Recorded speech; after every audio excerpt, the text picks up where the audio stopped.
Well, let me put it this way. First thing to understand is that there is, I repeat, there is no controversy between Maldives and India on this matter. A deputy minister made a certain tweet, and the Maldives government has stated categorically that it disassociates itself from that tweet. And Government of India, through External Affairs Ministry, has not commented on this, but it is understood that the Indian High Commissioner might take up the matter with the Maldivian government.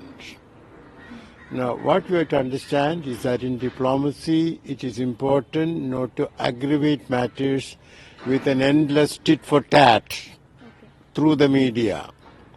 So, India is doing the right thing by taking up the matter through diplomatic channels. But we also have to see this in the larger, look at the larger picture. The current president of Maldives came into office based on a platform which required the withdrawal of Indian military presence. I should repeat, a very small military presence, 70 and odd, 2 helicopters, a Dornier aircraft, and a vessel. Okay, this is not really a military presence. But we should recognize that the president got votes on the basis of that platform. So I am not privy to all that has happened by way of communication between the two governments, but I would reiterate that India has to deal with this diplomatically. If the president of Maldives wants to, and it's understandable that he wants to carry out, what was said in the manifesto, well, we can say that, okay, let us replace the military helicopters with helicopters provided by a private Indian company. You see, let's also understand Maldives' situation. If you are a foreign tourist from Norway, will you go to Maldives if you are not sure of, urgent medical attention if needed? Okay. Now, Maldives cannot replace the Indian helicopters with Chinese helicopters. They can have Chinese helicopters, but where will they take the patients to? They can't be taken to China. Urgent medical attention.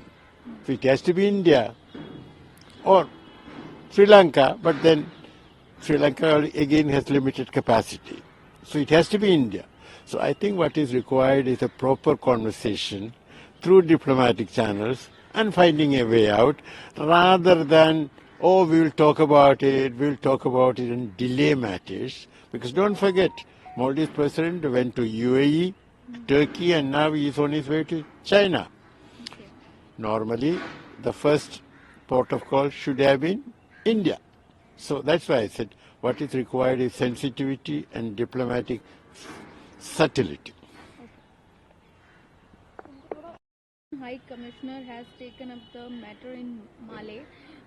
Government of Maldives issue also the statement. The government of Maldives is aware of a derogatory remark on social media platform against foreign leaders and high-ranking individuals.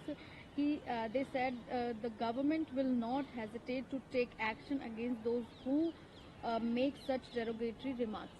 Yeah, my comment is that the government of Maldives has acted responsibly, and we should leave it at that. Okay.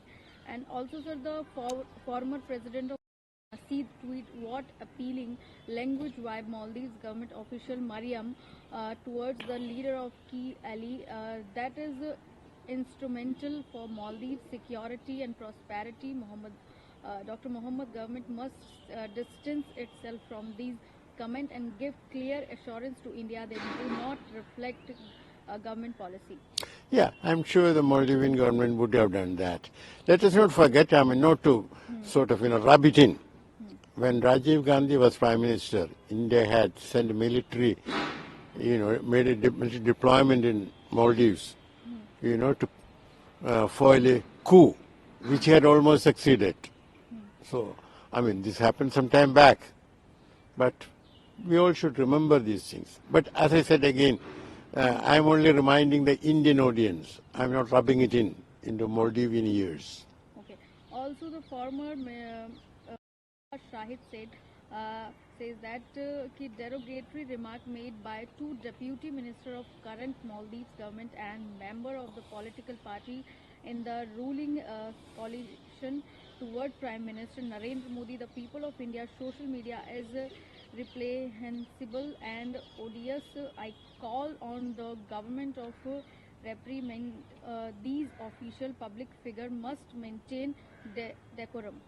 This is Maldives internal politics. Okay. We don't have to get involved with that.